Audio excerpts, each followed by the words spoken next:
উপকূলের দুঃখ বেড়িবাঁধ, জলে ভাসা পদ্ম আমি শুধুই পেলাম চলনা। উপকূলের মানুষ ঠিক তেমনটাই প্রতি বছর বেড়িবাঁধ ভেঙে বানের জলে ভেসেছে, চোখের জলে ভেসেছে, আর শিকার হচ্ছে ছলনার। দুর্যোগ পরবর্তী সাময়িক ত্রাণ সামগ্রী পেলেও হয়নি কোনো সমাধান। জলবায়ু পরিবর্তনের প্রভাবে সিডর, আইলা, ফেনী, আমপান, ইয়াসের মতো ঘূর্ণিঝড় জলোচ্ছ্বাসে বিপদস্থ উপকূলবাসী। বিগত বছরগুলোর তুলনায় বেড়েছে সমুদ্রের উচ্চতা, মৌসুমি বর্ষায় এমনকি জোয়ার ভাটায়ও নিয়মিত প্লাবিত হচ্ছে। দুর্যোগপূর্ণ পরিবেশে বেড়িবাঁধই উপকূলের একমাত্র রক্ষা কবচ, অথচ 60-এর দশকে নির্মিত বেড়িবাঁধ জোড়াতালি দিয়ে এতদিন চলে আসলেও বর্তমান পরিস্থিতি আশঙ্কাজনক। শক্তিশালী বেড়িবাঁধের অভাবেই ভাঙন অব্যাহত থাকে সব মৌসুমে। বর্ষার পরিস্থিতি প্রকট আকার ধারণ করে। বাংলাদেশ পানি উন্নয়ন বোর্ড পাউবের অধীনে উপকূলের সুরক্ষা বাঁধগুলো সময়ের পরিক্রমায় যা দুর্বল এবং নিচু হয়ে গেছে।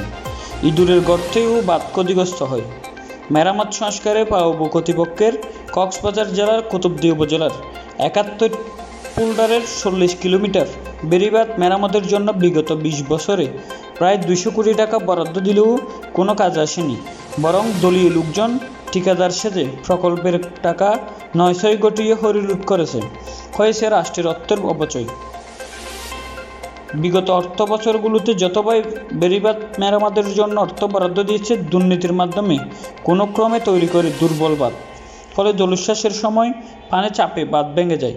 দুর্যোগকালীন কুতুবদিয়া উপকূলের তাবালের সর বায়ুবিদ্যুৎ বাঁধ এলাকা কাহারপাড়া, আনিসের ডেল, উত্তর বরকুব, বিন্দাপাড়া, বাতিঘর এলাকা, কাইসার বাপের পাড়া, ছরদুরুং, পেয়ারাকাটা, সিদ্দিক কাজের পাড়া, মলমসর এলাকায় বেড়িবাঁধ ভেঙে জোয়ারে প্লাবিত হয়ে গ্রামের পর গ্রাম।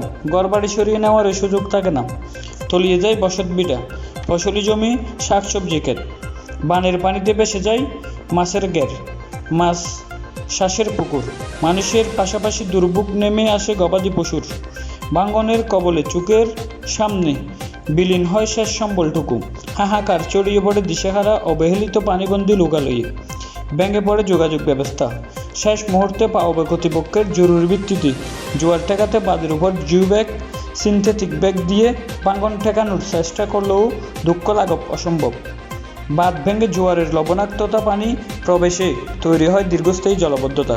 প্লাবিত এলাকায় দেখা যায় সুপেয় পানির অভাব। এ সময় উপকূলের শিক্ষার্থীদের লেখাপড়ার ব্যাঘাত ঘটে। মাঠে হারায় তার উর্বরতা শক্তি, ছোটোখাটো গাছ মরে পড়ে অতিরিক্ত লবণাক্ততায়। কানাকন্দে ভরে ওঠে পুরো জনপদ। যাদের মোটামুটি অর্থবিত্ত হয় তারা হয়তো অন্য এলাকায় সরে পড়ে। বাধ্য হয়ে নিজ ভিটার পানিবন্দী ভোগান্তিকর জীবনযাপনে অভ্যস্ত হয় গরিব অসহায় মানুষ। পানি সম্পদ মন্ত্রণালয় শুষ্ক মৌসুমে বাজেট পাস না হওয়া বেড়িবাঁধ মেরামত সবচেয়ে বড় বাধা। পাস হলেও দলীয় টেন্ডারবাজির কারণে কোনো সময় বিলম্বিত হয়। ঠিকাদারের কাজ না করে দুর্যোগের জন্য অপেক্ষা করতে থাকেন, এরকম অভিযোগ আছে কুতুবদিয়া উপকূলের মানুষের। বিগত দিনে দেখা গেছে নিজেদের জীবন জীবিকা রক্ষায় জনপদ স্বেচ্ছাশ্রমে কাজ করে, কিন্তু বিল তুলে নেয় কর্তৃপক্ষ ঠিকাদাররা। উপকূলবাসীর দুর্দশা ঠেকাতে স্থায়ী টেকসই বেড়িবাঁধ নির্মাণ সময়ের দাবি। পতেঙ্গার আদলে সুপার ড্রাইক বেড়িবাঁধ নির্মাণ করা হোক কুতুবদিয়া উপকূলের 40 কিলোমিটার বেড়িবাঁধ। বাঁধের দুই পাশে বনায়ন এবং বাঁধের 100 কিলোমিটারের মধ্যে নিষেধাজ্ঞা আরোপ করতে হবে কোনো ধরনের ঘরবাড়ি স্থাপনা তৈরি করা। নিয়মিত মেরামত সংস্কারের তহবিল গঠনের পাশাপাশি স্থানীয় সরকারকে সম্পৃক্ত এবং মনিটরিং অবহেলিত মানুষের থেকে দায় মুক্তির একমাত্র পথ। দুর্নীতির পাগলাগুড়া লাগামহীন ছুটেছে, দাপিয়ে বেড়াচ্ছে উপকূল। এতে ভোগান্তিতে পড়ছে কয়েক লাখ মানুষ। বর্তমানে বাঁধ ভাঙনের ফলে ছেড়ে দিতে হচ্ছে পূর্বপুরুষের কবরের জায়গাটুকু। এই পাগলাগুড়া লাগাম টানবে কে? লাগাম যদি টানা না যায়, বনবাসীরা কেন সরকারকে ট্যাক্স দিবে? তাদের ট্যাক্সের টাকা অপব্যবহার হচ্ছে না তো? নিরুপায় দ্বীপের মানুষগুলো কোথায় যাবে? এছাড়াও কুতুবদিয়া দ্বীপ রক্ষা করলে চট্টগ্রাম দক্ষিণ উপকূল, আনোয়ারা, বাঁশখালী, পেকুয়া, তারবাড়ি, মহেশখালী উপজেলার এসব উপকূলের সীমানা প্রাচীর হিসেবে কাজ করে যাচ্ছে কুতুবদিয়া দ্বীপ। এই দ্বীপকে যদি সুরক্ষা না করা যায়, তাহলে দক্ষিণ পূর্ব উপকূলের 5টি উপজেলা রক্ষা করা কঠিন হয়ে পড়বে।